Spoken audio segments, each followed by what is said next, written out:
If your life were a book and you were the author, how would you want your story to go? That's the question that changed my life forever.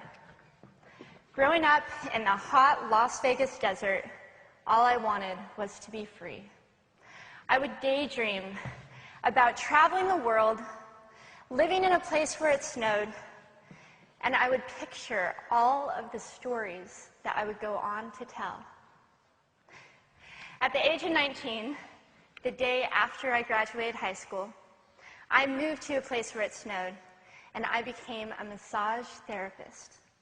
With this job, all I needed were my hands and my massage table by my side, and I could go anywhere. For the first time in my life, I felt free, independent, and completely in control of my life. That is, until my life took a detour. I went home from work early one day with what I thought was the flu, and less than 24 hours later, I was in the hospital on life support with less than a 2% chance of living.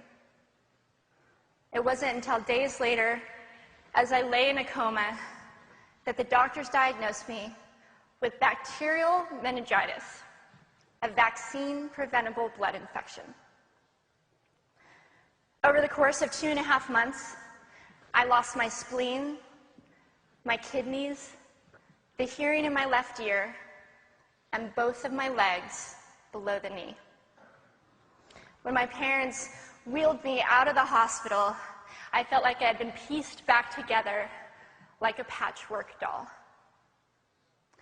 I thought the worst was over until weeks later when I saw my new legs for the first time. The calves were bulky blocks of metal with pipes bolted together for the ankles, and a yellow rubber foot with the raised rubber line from the toe to the ankle to look like a vein. I didn't know what to expect, but I wasn't expecting that. With my mom by my side and tears streaming down our faces, I strapped on these chunky legs and I stood up. They were so painful and so confining that all I could think was, how am I ever going to travel the world in these things? How was I ever going to live the life full of adventure and stories as I always wanted? And how was I going to snowboard again? That day, I went home, I crawled into bed, and this is what my life looked like for the next few months. Me passed out, escaping from reality, with my legs resting by my side. I was absolutely, physically, and emotionally broken. But I knew that in order to move forward, I had to let go of the old Amy and learn to embrace the new Amy. And that is when it dawned on me that I didn't have to be 5'5" anymore. I could be as tall as I wanted.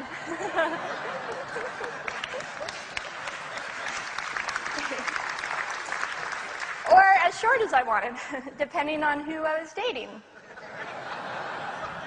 And if I snowboarded again, my feet aren't going to get cold. And best of all, I thought, I can make my feet the size of all the shoes that are on the sales rack. And I did. So there were benefits here. It was this moment that I asked myself that life-defining question. If my life were a book and I were the author, how would I want this story to go? And I began to daydream. I daydreamed like I did as a little girl. And I imagined myself walking gracefully, helping other people through my journey, and snowboarding again. And I didn't just see myself carving down a mountain of powder, I could actually feel it. I could feel the wind against my face and the beat of my racing heart as if it were happening in that very moment. And that is when a new chapter in my life began. 4 months later, I was back up on a snowboard, although things didn't go quite as expected. My knees and my ankles wouldn't bend, and at one point, I traumatized all the skiers on the chairlift when I fell, and my legs, still attached to my snowboard, went flying down the mountain. And I was on top of the mountain still. I was so shocked. I was just as shocked as everybody else, and I was so discouraged, but I knew that if I could find the right pair of feet, that I would be able to do this again. And this is when I learned that our borders and our obstacles can only do two things. One, stop us in our tracks, or two, force us to get creative.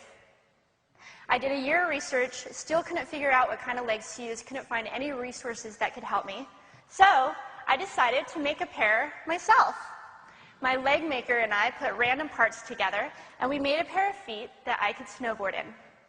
As you can see, rusted bolts, rubber, wood, and neon pink duct tape. And yes, I can change my toenail polish. It was these legs and the best 21st birthday gift I could ever receive, a new kidney from my dad, that allowed me to follow my dreams again. I started snowboarding, then I went back to work, then I went back to school, then in 2005 I co-founded a nonprofit organization for youth and young adults with physical disabilities so they could get involved with action sports. From there, I had the opportunity to go to South Africa, where I helped to put shoes on thousands of children's feet so they could attend school. And just this past February, I won 2 back-to-back World Cup gold medals.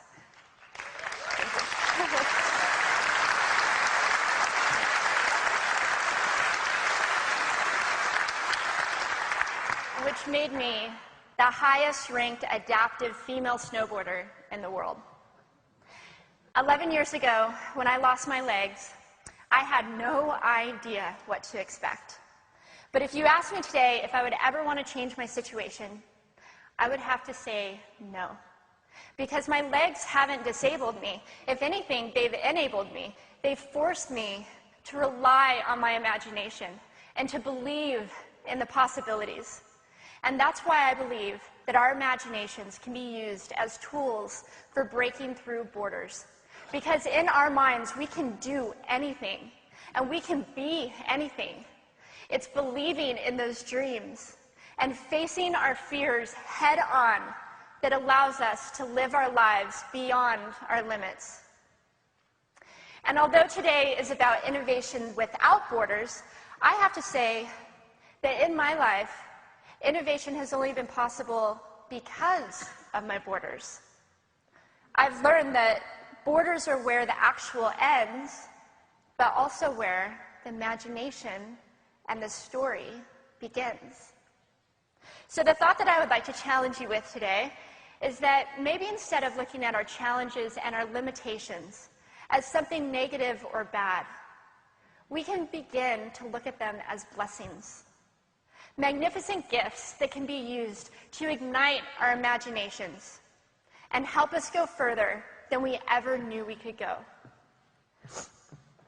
It's not about breaking down borders. It's about pushing off of them and seeing what amazing places they might bring us. Thank you.